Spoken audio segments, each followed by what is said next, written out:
We are less than 100 days from Nebraska football, and it is also June 1st, which we have all been waiting for quite some time for the recruiting floodgates to open. Welcome to Cornhuskers Live here at the Voice of College Football. Got Greg Peterson on the line, of course, from Rivals Husker Online, and Chris Wall from Husker Hype. How you boys doing tonight? Hey, doing well, Mark. Good. Thanks for joining us as always. And, especially with, we appreciate Chris being here this week, but especially with Greg here, this live stream basically happens because Greg has been faithful to be here each and every week, had a big recruiting or a football day today and was out of town, able to make it back for us. So we hope everybody appreciates that. You can catch Greg's work again on Husker Online. And then right here on YouTube as well, just type in Husker Online. You're going to find all the news conferences, the interviews, and the practice footage from spring. And Husker Hype there on Twitter as well with Chris. All right. Nebraska offers an in-state 2024, which my first thought anytime I hear that far out is that it's ridiculous. But I'm hearing, and Greg, you hear 1,000 times more than I do. I've heard some 2026 offers and talk out there with some other schools, but 2024 quarterback Daniel Kalen, what do you know about him? Yeah, he kind of joins the ranks of some guys like Cameron Jurgens and his own teammate Davion Hall at Bellevue West as some of the youngest guys to ever get a Division I offer. And this one's a head scratcher at first because he's never played a down of varsity football yet. He was the backup quarterback last year. And just hasn't got to see much real playing time yet. He was the JV quarterback last year, but he performed well at camp in Indianapolis, and Florida State came in with an offer, and Nebraska also offered yesterday. So big things for him. His team only lost one game last year, and unfortunately that was in the playoffs. So they were actually favored to win the whole thing. And like I said, he was primarily a backup. He came in with mop-up duty most of the time in lopsided games. So, but he's a big-bodied guy. He's got that prototypical NFL look to him as far as size, and he can throw the ball, and it'll be interesting to see what he can do when he takes the reins over here for the next 2 years there for the Thunderbolts there in Bellevue West. So kind of like I said, kind of a head scratcher, but actually talking with Nebraska quarterbacks coach Mario Verduzco. He said they were going to offer him anyway. Florida State just kind of jumped in there first, so a lot of eyes on him as a young guy. So kind of cool.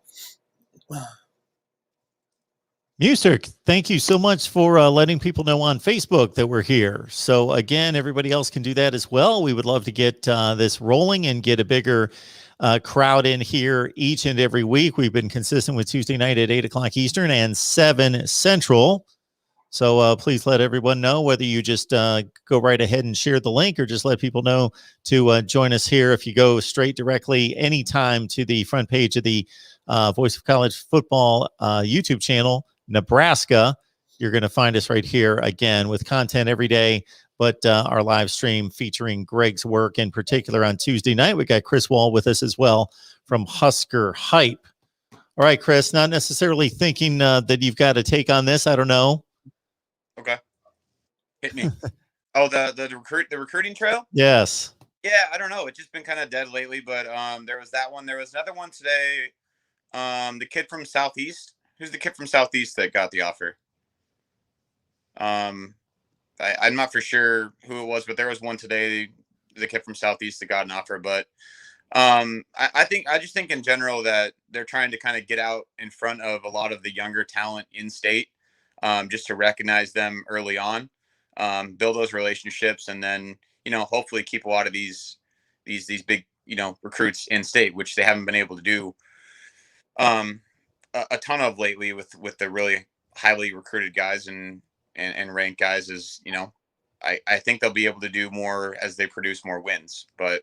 Yeah, the recruiting hopefully will pick up also with the dead period being over. It'll be fun to see the coaches get out there and be able to visit kids and get in house. And I think it's been a year. I mean, with the pandemic and everything, since they've been able to get out and see kids. So, at Nebraska, that's a big part of it is getting in front of them. So, looking forward to that.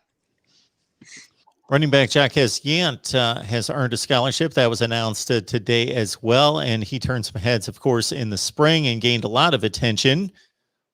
We typically see those big celebrations of a player in particular who earns a scholarship, who's been a pretty good contributor on from a walk-on standpoint, and then they'll of course surprise him in some kind of special way, and it's typically after it could be at practice, could be at a game or whatever, but Nebraska deciding and clearing the way for a scholarship opportunity for Yant.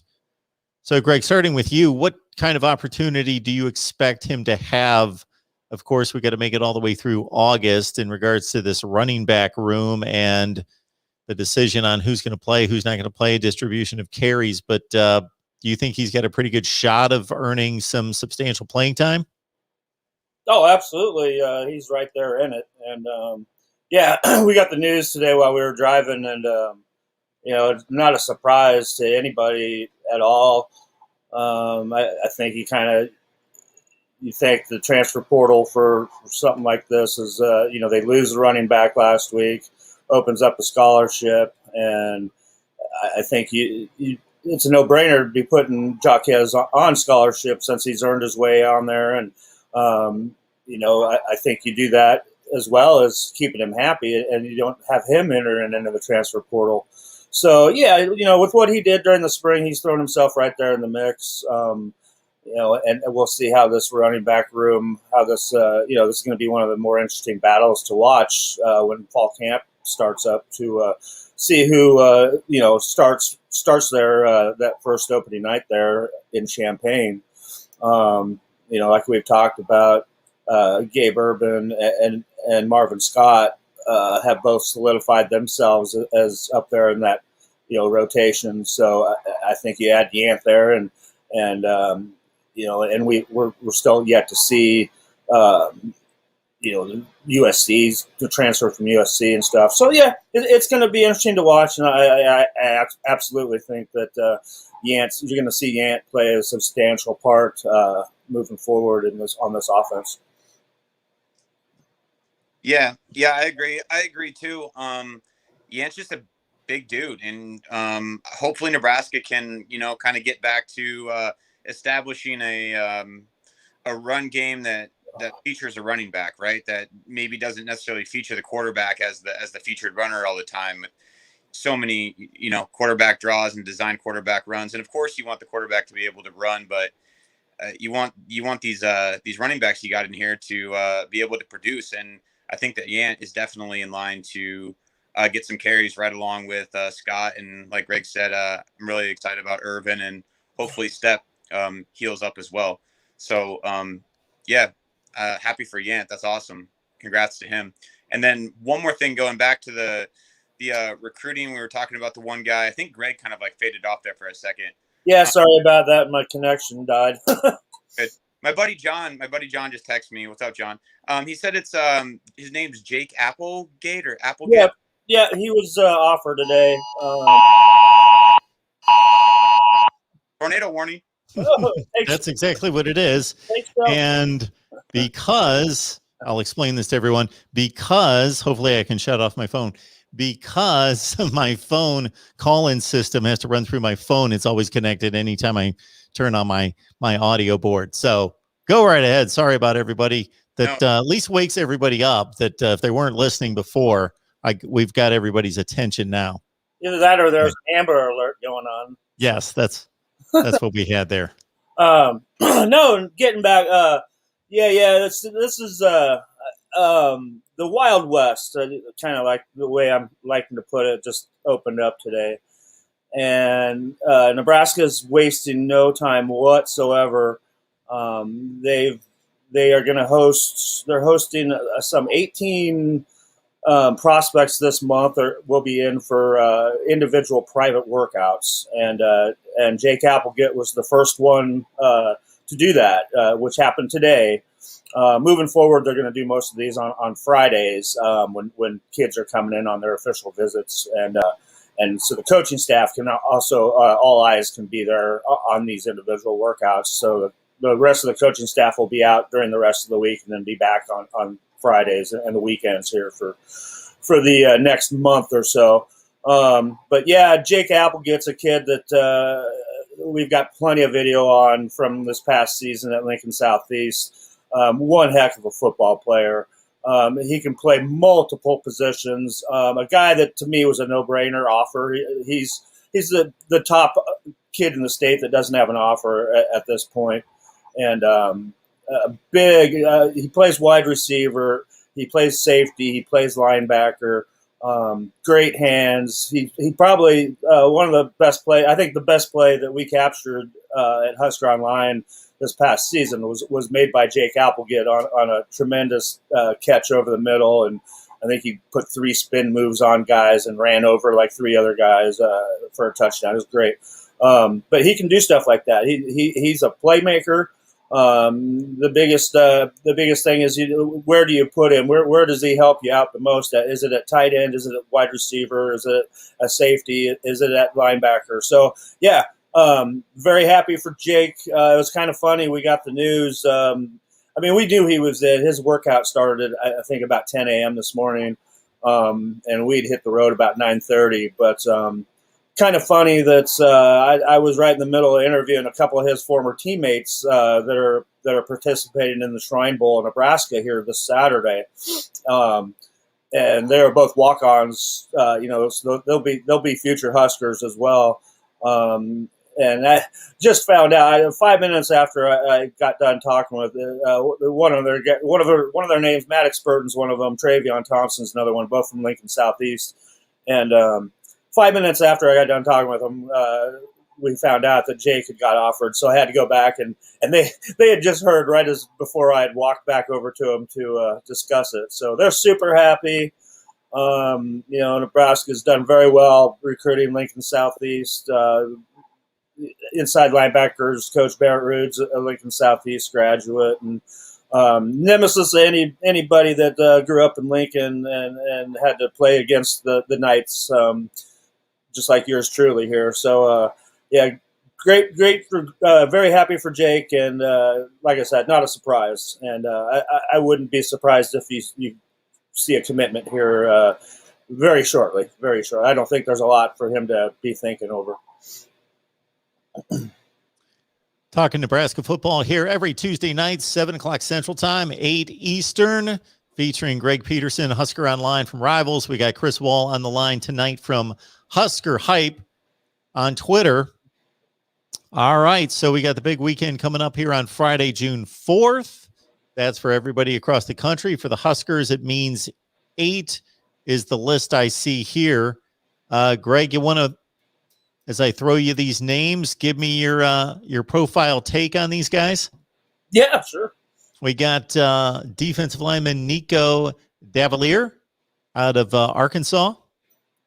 Coming in on his official visits.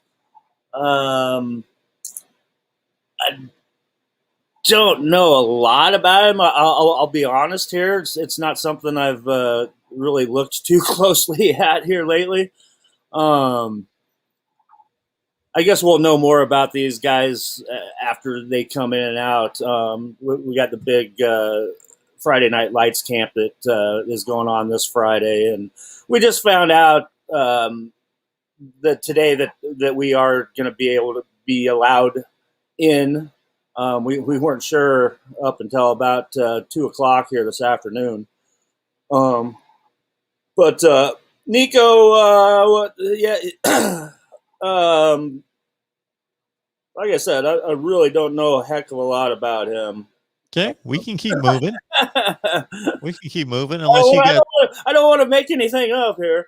Chris. You can dive in on any of these. You know what? 6'2". You know, Greg, I'm sure you've done enough of these. You've done enough of these through the years. I'm sure you could just give us the template. Oh, yeah. You know, a good-looking kid, really looks like he's going to be able to develop, high ceiling. You know, go through all the buzzwords, and you'd probably fool 99% of us. Yeah, I haven't watched his film, so I can't really break him down. As far as he's listed as a strong side defensive end, which means that he's that hybrid outside linebacker type guy that probably translates to the next level, barring growth. So yeah, there you go. There's my take.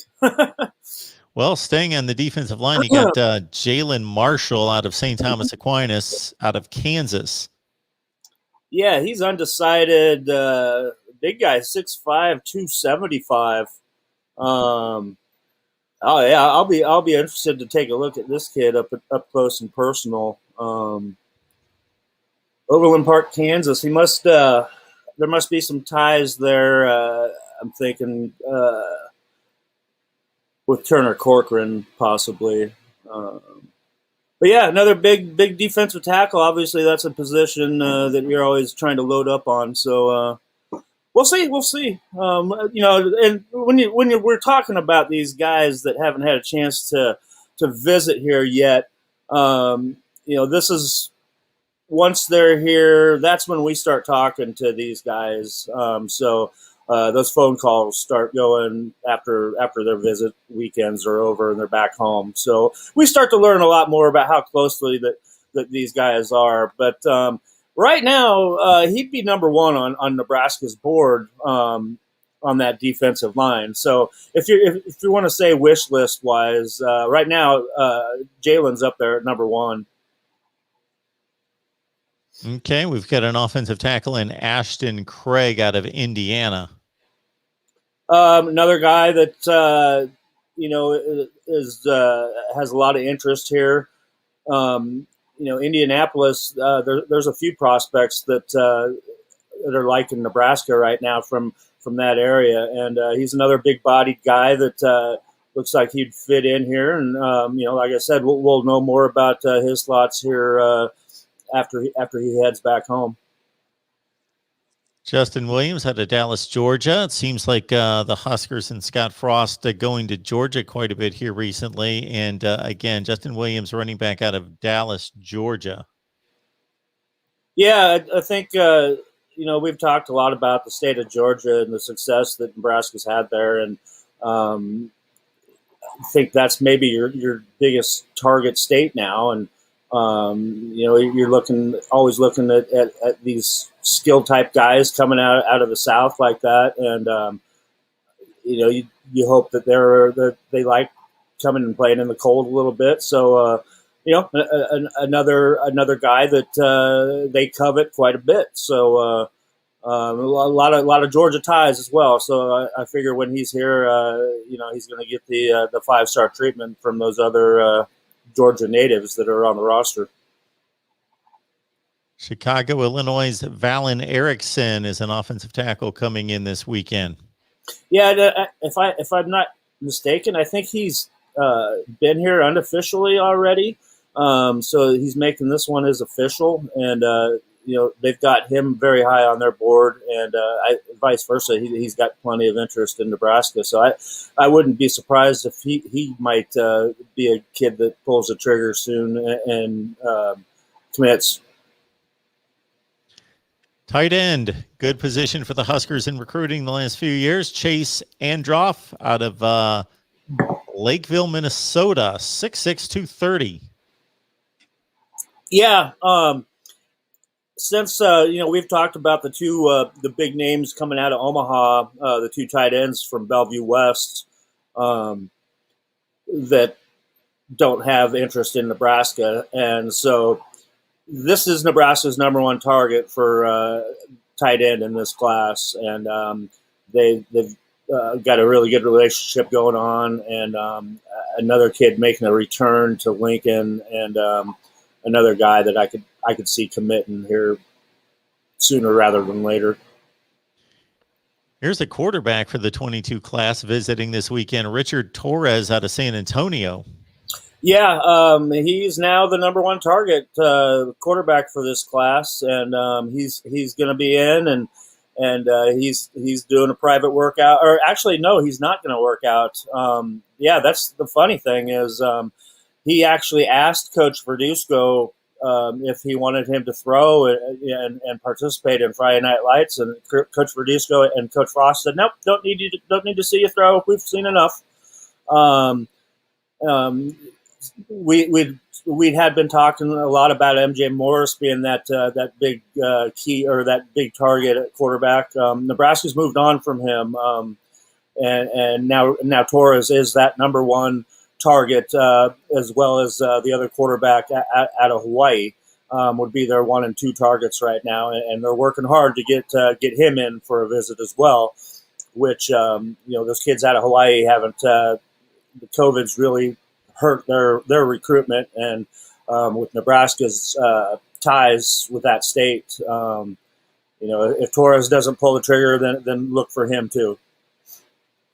And the final official visit for this weekend. There we go again. I thought I was safe. I guess I wasn't. Good golly. Landon Sampson, wide receiver out of South Lake, Texas. Yeah, he's another he's a guy that fits that mold that they're kind of moving on towards with their wide receiving corps, and we'll see what he brings to the table when he comes and visits, and I think they're looking to take another 2 to 3. They've already got one wideout commitment, and they're looking to take another possibly 2 or 3 more wideouts in this class. So he's right up there on the top of their board right now as well. Nebraska football talk here live every Tuesday night, 8 Eastern, 7 Central. Greg Peterson, Husker Online, every week with us. Join him on Rivals, Husker Online, and also right here on YouTube. Just type in Husker Online and you go directly to tons of footage from spring practice, then also player and coaches interviews and news conferences. All right. We got our guy, who is this? Ben Jackson, who's going to challenge all of us as marketing people.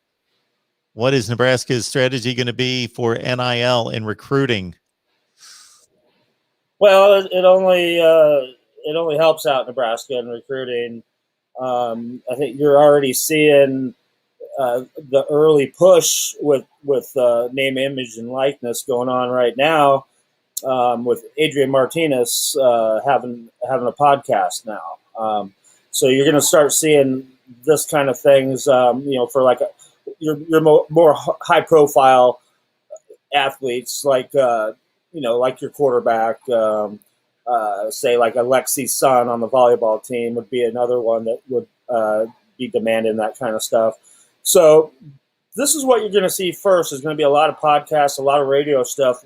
We've actually been in contact with some of the basketball coaches who would like to use our studios, actually, if that's possible. So kind of cool there that you're going to start seeing a lot of this going on, and moving forward, you can come here right away now and start getting paid. So that's going to, it's obviously an advantage right now over any of those other states that aren't allowing that yet. So it's just the sky's the limit now with, you're going to see just the face of recruiting change, I think, over the next couple of years with this. And it's going to make the rich even richer, and I think it's going to make the poor even poorer. So we'll see what it's going to do. Yeah, I think you're seeing. I think the media department does a great job with all the graphics and videos and whatnot.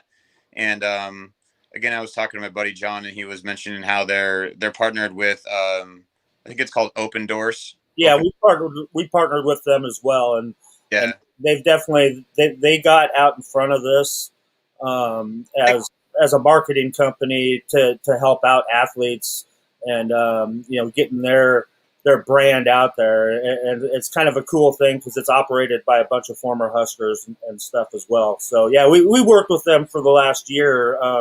They were using our my videos and our photos and stuff for the last year with their branding of their athletes that they're working with.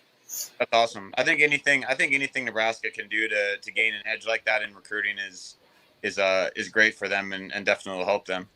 Well, with the Nebraska brand as well, that you know, any Husker fans, no matter where they are, they're gonna respond, and yeah, it's a game changer for I think athletes that are representing the University of Nebraska.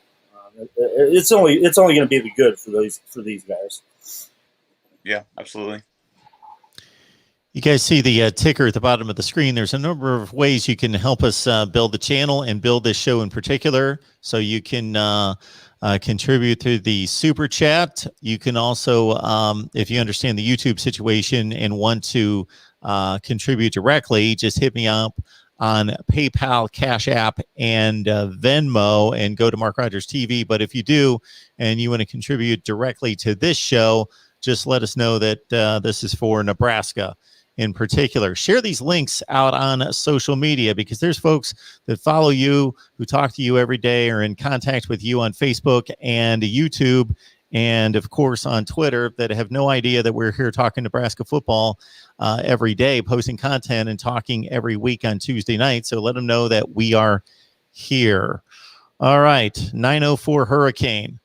All right, we know what the angle is here. Once we've got our guy 904 Hurricane thinking Miami, thinking Nebraska. I'm sure there's a huge divide there in regards to areas of the country, but what are the selling points to the recruits as to why they should go to Nebraska? Well, it's the sandy beaches and the endless ocean waves and all that. You know, the hula dancers and all that. No, there's you know, the selling point to Nebraska is basically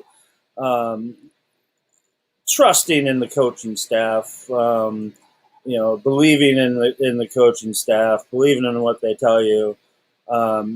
That's the number one key. That's where you know, most commits are going to come from. But besides that, you know, you get a first class education as a student athlete at the University of Nebraska here, and the support staff is just amazing. That's one of the biggest things I hear from recruits, parents, and stuff, that it's the academic support that their children are going to get, and it makes them feel good to you know, to let their kids come here and get their education. Besides that, you know, we've just now talking about name, image, and likeness that is only going to make things better for everybody involved as a student athlete. You know, winning tradition, even though there hasn't been a lot of winning lately, but there still is. You know, like they say, there's no place like Nebraska, and it's a pretty special place. And you know, if you're a recruit that's coming from Florida or Georgia or New Jersey or California or Texas, and you walk in and you see those 5 Sears trophies staring at you in the face, and you know, it's pretty darn impressive. And just the support that the community and the fans give you is amazing. Kids are treated like rock stars when they're in high school. They come here to visit, and everybody knows their name when they get on campus and stuff. And it's like a Friday Night Lights, like this Friday coming up. You know, there'll be butts in the seats in the stands out there, and they'll know those kids' names, and they'll be chanting their names and stuff like that. So. Yeah, it's the family atmosphere and everything else that I mentioned there, and yeah, that's to piggyback off that. I mean, I would say that you know, if that's something that is of high value to you, you know, family feel, and you know, I think Nebraska is a great spot for that. You know, the NIL that we have going on, and then also obviously the multi-million-dollar facility that they're putting in is got to be a big selling point to come. I forgot about that. You know, That's obviously a big one. I think you got to win some games to keep getting these high guys coming in, and I know Frost knows that, so hopefully that starts coming. And then, I mean, just like any other Big Ten school, I mean, playing in the Big Ten, kids want to play in the Big Ten, and obviously they have a chance to come do that in front of a sold out, memorial every Saturday. So I'd say those two things. And most of these kids want to go somewhere where they're going to get the best opportunity to make it to the next level as well. And when a coach that played in the NFL says that he believes in you, that goes a long way. Yeah, the last thing you hit on there, Chris, in terms of the game day experience, just about every place in the country is going to pack the house if they're really, really, really, really good. You do have a couple places where college football is kind of dead, but at the most point on the other end of the spectrum, you only have a handful that are going to attract the crowds that Nebraska does, which is basically a sellout every game, regardless of how many they win. So if Illinois, Indiana, Purdue is playing the level of football Nebraska is, the stadium's half empty. It's just a dead stadium. That game day experience at Nebraska, it's fever pitch if they're playing well and playing a big game, but it's packed and sold out and loyal to the brim, even within their own conference, more so than teams in their own division. So players know that they're going to get that game day experience. Right. I mean, they're gonna get that, and they're also gonna, if they don't win. I mean, obviously the fans aren't going to be super happy about it, but I think Nebraska fans in general are constantly supportive. They could be getting blown. I've been to games where they've been. I mean, they're losing by 40 points maybe to an Ohio State or something, and they're still fans until it hits 0. I've been to I live in Scottsdale. I've been to Arizona State games before. Conference Pac-12 games, really, really close games, and half of the stadium leaves at halftime. I don't really understand it sometimes. So it's just, I don't know. It's just in that regard. We see that, and we talked about it, I think, last week. Excuse me. But, you see Illinois that was willing to give up a home game to go to Ireland to play Nebraska. Now you see Northwestern willing to give up a home game to go to Ireland to play Nebraska. Why is that? Because they're getting sick of seeing 30,000 Nebraska fans come and invade their own stadium and outnumber their own fan base. So, yeah, definitely big factor there with the game day experience. As I say all the time, you guys out there on the live chat, you guys ultimately produce the show here. So just leave your comments, your questions, debate topics.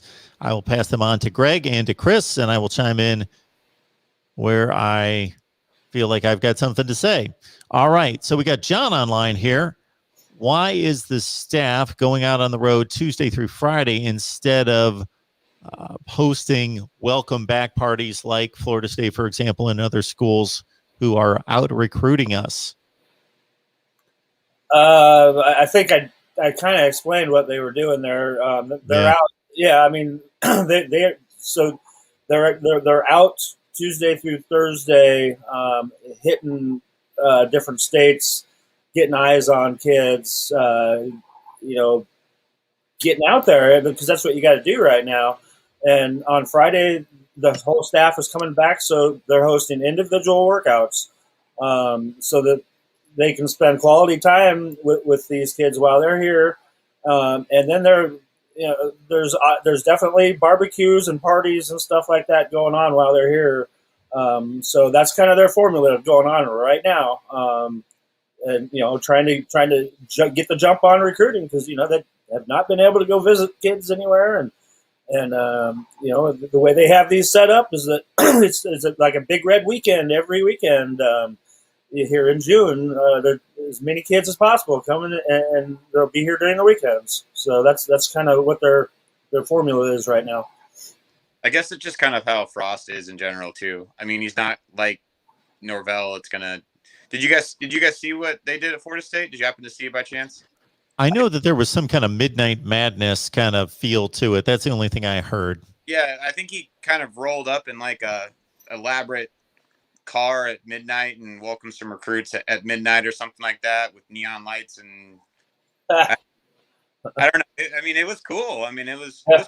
And I mean, if the recruits dig that, then they do. I don't know if I could see anybody, maybe besides Mario. Maybe Mario Verduzco would do something like that. But I don't know if I could really see Frost with neon lights and crazy cars and stuff. Yeah, and that also not just Frost, but it just doesn't fit the Nebraska image. Right. Yeah, doesn't fit the mold. You want to keep these kids up at midnight on a school night? I don't know. Go for it, I guess. We had also some questions about the backup quarterback situation. So for as much as Adrian Martinez has the number one spot nailed down, that backup quarterback goes from being the least important guy in the roster to the most important guy in the roster within one play. Greg, do you have a pretty good feel for who's going to emerge there?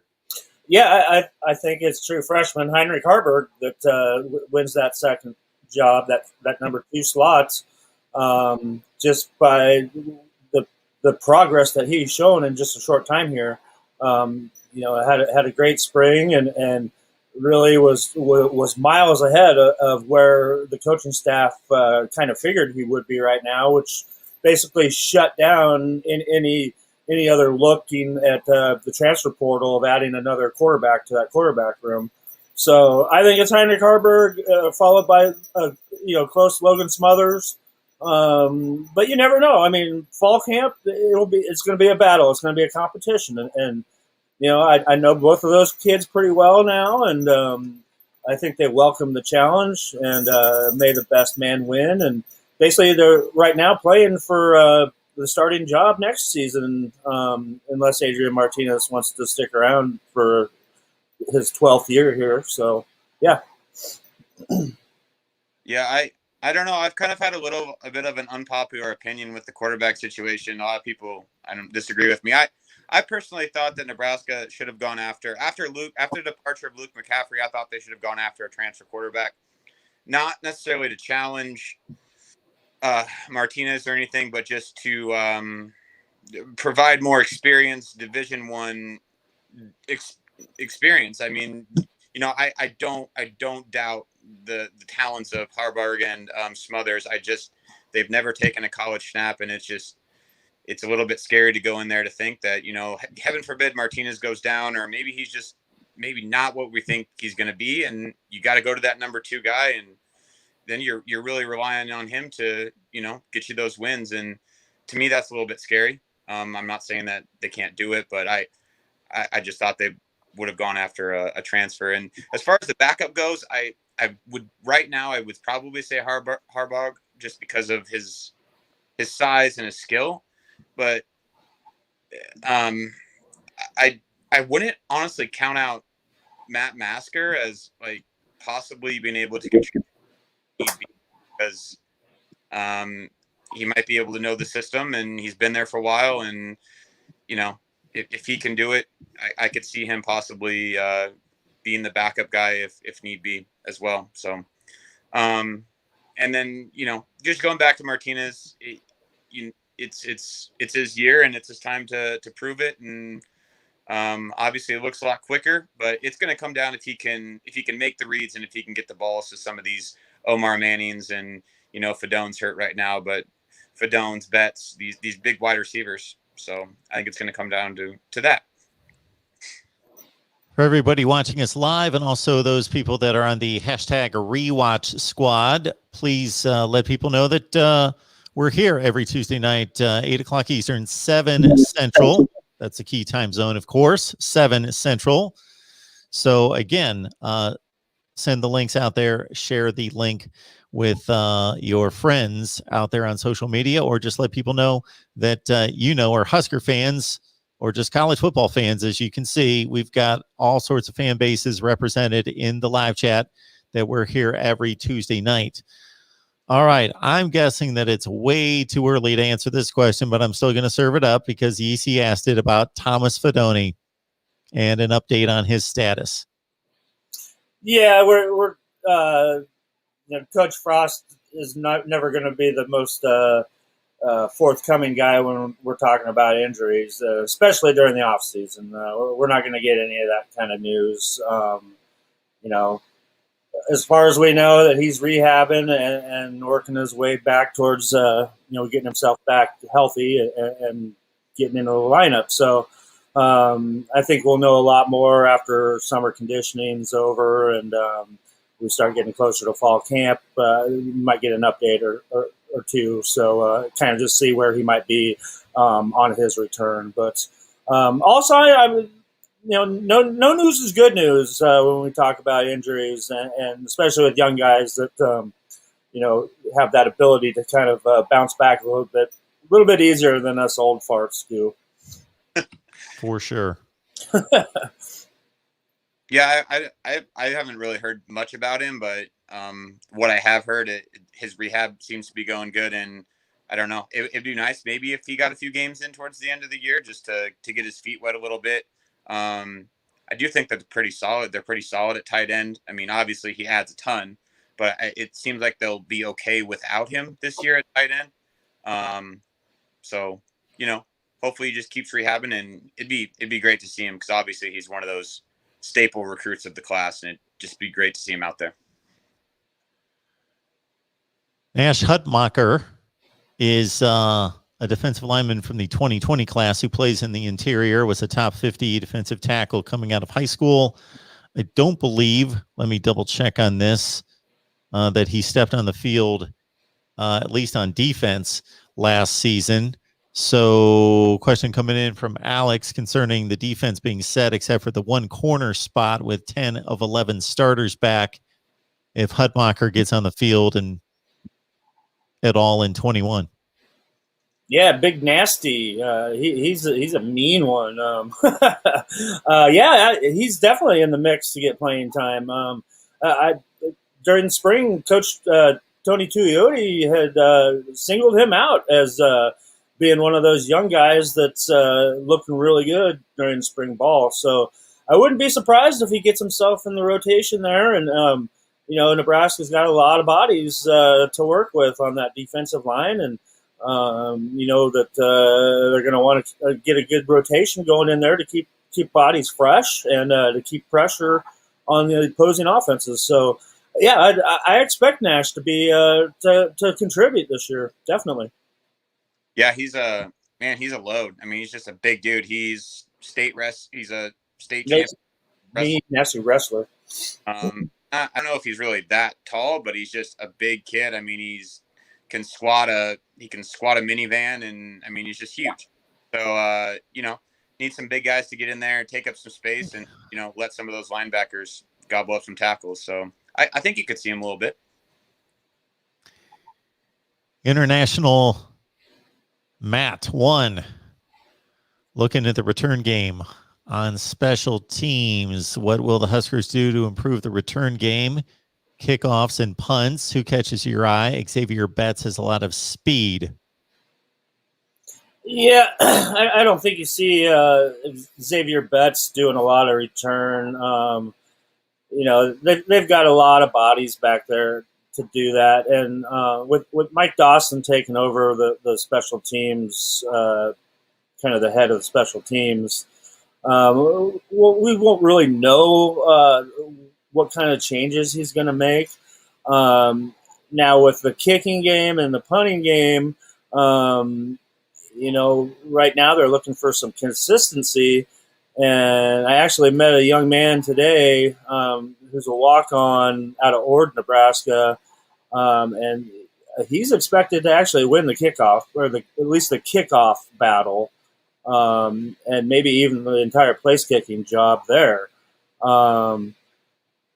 Punter, we're still kind of that's going to be kind of a wait and see a type of a deal right now. But as far as guys in the return game, I think pretty much any of those top 6 or 7, 8 guys in that receiving room You could take your pick. Somebody's going to be back there. Somebody's going to win that job. Yeah. As far as returning, I don't know. Maybe Cam Taylor if he's not doing one of the other 10 positions that he's planning on playing. I like Alante Brown. I like Will Nixon back there possibly.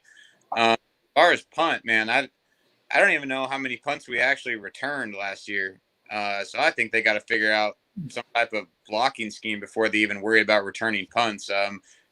Put somebody back there that can catch the ball so we can get the ball because, man, I was holding my breath every time the opponents punted just to get the ball. So I really hope that they can improve the special teams on both ends, receiving and kicking and punting this year because, that's been really a big issue for them lately. It's been horrible. Yeah. Appreciate everyone on the line talking Nebraska football as we do every Tuesday night at 8 o'clock Eastern, 7 Central. Venmo, PayPal, Cash App. If you're contributing directly to Nebraska, just please make note of that. D-Rock Irish brings up something that hit social media this week and gained a lot of attention as Oklahoma came out officially and stated that they were not pleased with the decision that their broadcast partner Fox made in targeting and scheduling that Oklahoma-Nebraska game for noon Eastern, which turns out to be an 11 o'clock Central local time kickoff for both teams right there. So, Greg, I'll lead off with you just in regards to your thoughts about, I guess, first of all, the game time, which TV controls everything. I'll make my point at the end. I won't continue. So we'll go with you on that one. Well, I wish I could say I was surprised. I mean, we've gotten really used to those 11 a.m. kickoffs around here the last couple of years. Yeah. But, I think the most surprising thing is that to see Oklahoma straight from their Twitter account, not happy with that. And obviously nobody in Nebraska is happy with that either because you're talking about one of the greatest rivalries in college football. And it's the 100th anniversary and it's going to be on. I mean, people out on the West Coast are still going to be in bed when this game starts. I think it's ridiculous. Now, I don't know what other games are on the schedule that week, but I'm sure there's some pretty big ones. But yeah, I mean, TV controls everything. It's just it's bizarre that that rivalry doesn't mean much anymore, apparently, to anybody outside of the Nebraska and Oklahoma fan bases. I don't know.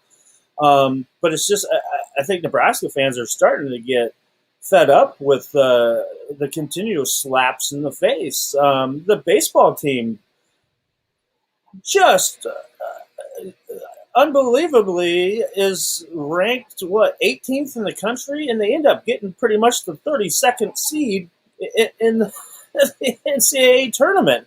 You got to go play the number 1 seed Arkansas. It's just I don't know. It's just bizarre that that this continually seems like it happens to Nebraska in every sport across the board. Yeah, I mean, it sure would have been nice to see them play at night and play in prime time. I think it's one of the classic matchups in all of college football. I mean, if you're a college football fan, I think you should watch the game. There's other games that I always make sure I tune into just because I'm a fan of the sport and college and everything. So it was disappointing, and I'm not surprised by it. And then I, thinking more about Oklahoma's comments too, it kind of shocked me a little bit, like Greg said, that they posted that out there publicly on their Twitter. But, Oklahoma they're trying to they're making a run for the national championship this year. They want to be in the playoff. They got Rattler, Heisman front runner, and they're going to take every shot that they can to prove that they belong, to the committee every single week. And the Nebraska game is definitely one of them where they're going to want to, perform really well. And, they wanted it in prime time. So, looking in that way, I guess I understand where they were coming from. But yeah, it's disappointing.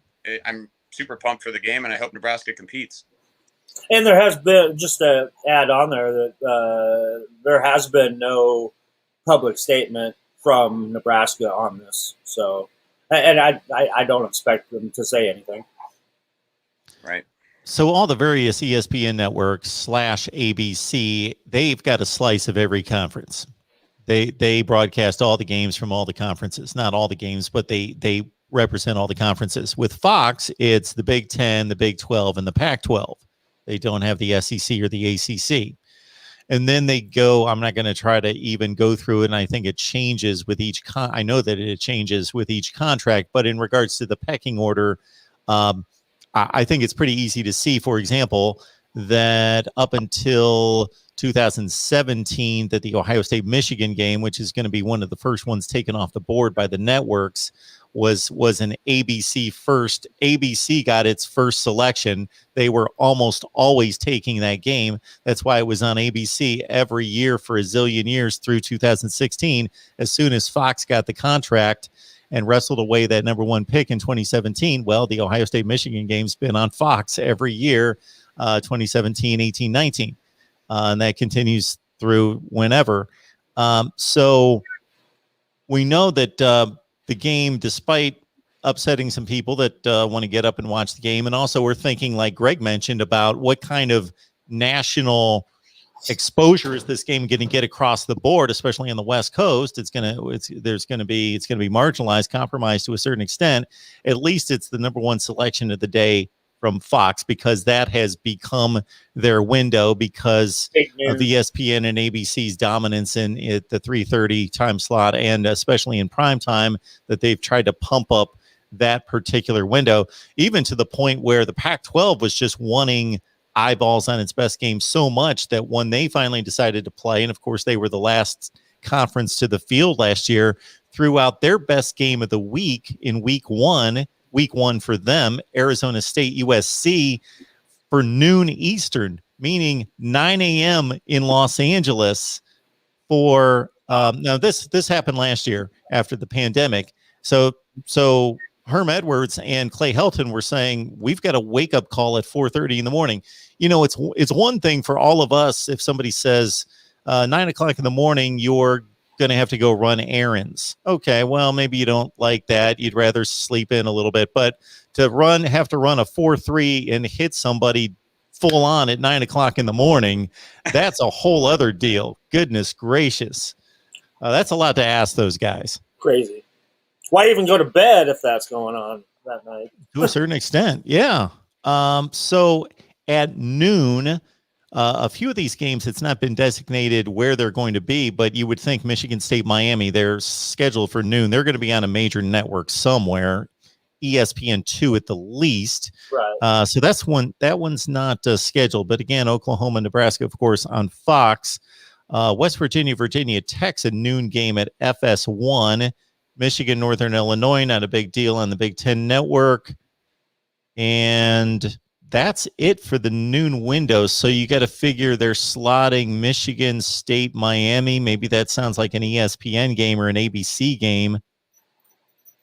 And maybe Indiana, Cincinnati's the other one that does not have a network designation. It seems like ESPN and ABC are figuring out where Michigan State, Miami's going to go, and Indiana, Cincinnati. But that's going to be ESPN / ABC is what it looks like. Now, Fox could have put the game at 4, but they instead are going to go with baseball game. Oh, the baseball game's at 4. Well, no, I think the baseball game's late. Okay. They're going with USC and Washington State at 3:30. So they'd rather go USC, Washington State at 3:30. That's not much of a game. Shouldn't be. And then, like Chris says, yeah, I've already heard, the baseball takes over on Fox late night. All right. Interesting. Well, you hit the nail on the head, too, is that, that game was always an ABC 2:30 kickoff game. Keith Jackson would be calling that game year in and year out. But yeah, since the big television big happy family took over and threw all that money everywhere. That we all get deprived of things that we were used to when we were growing up. Yeah, it would be interesting to know what the pecking order was this particular week. ABC's taking Auburn, Penn State in prime time. That might have been the number one selection of the week. Maybe, or maybe Fox had it. They just wanted to put Oklahoma, Nebraska at noon. Well, they're pushing their big noon Saturday. So, yeah. The only issue I had with it is that basically, whether you're Oklahoma or whomever you are, your conference has signed a contract with the networks and you know what the deal is. Yep. You signed the contract and you know what their rights are. They're not stepping outside their rights. So that's what the deal is. Yep. All right. Interesting. Yep. I think they open up on the big noon with Illinois too, I think in week 0. Yeah, that's. I think it's like a 3:00 game actually. Yeah. It's one of those two. Yeah, I think they did put that early. Yeah, maybe they did. I think it's the earlier one.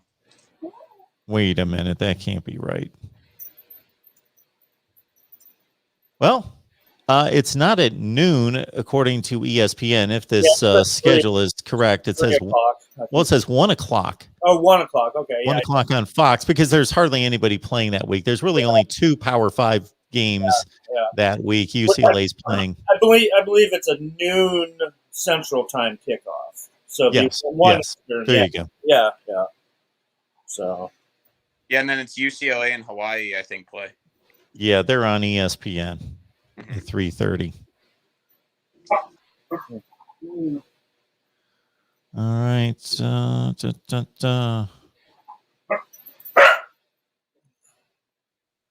People comparing Bo Pelini and Scott Frost, throwing in Mike Riley as well.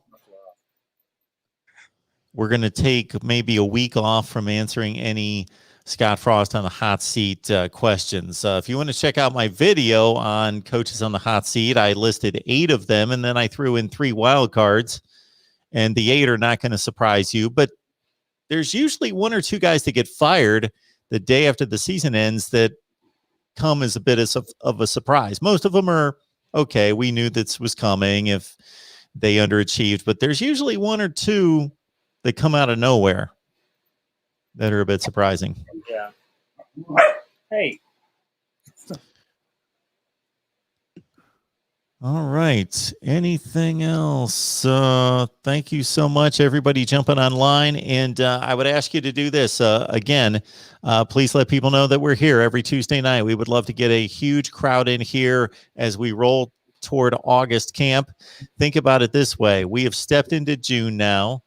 And of course, we know that the recruiting is going to be crazy. They're going to be within, what would you say, Greg, the next 10 to 14 days, I would think we're going to start seeing commits. Yeah. And those announcements start to come. Some guys just want to see one school. They just want to see, I just want to get to that one place, and they're going to make a commitment. Most guys want to see their 3-4 visits come across. And then we're about 6 weeks away from Big Ten Media Days. Yeah. And then it really ramps up fast. Yeah, we got our flights booked for Indy for that. And yeah, I mean, we got hot and heavy this month for definitely sure. And a couple weeks off in July, and then it's back to normal. Can't wait. Indy this year, huh? Yeah, it's in Indy. I think we've already got our reservations for St. Elmo's there for Friday night. So Nebraska will be going on day 1. So yeah, it should be good. All right. When the Voice of College Football budget expands considerably in the next few years, maybe I'll make my way out toward Indy.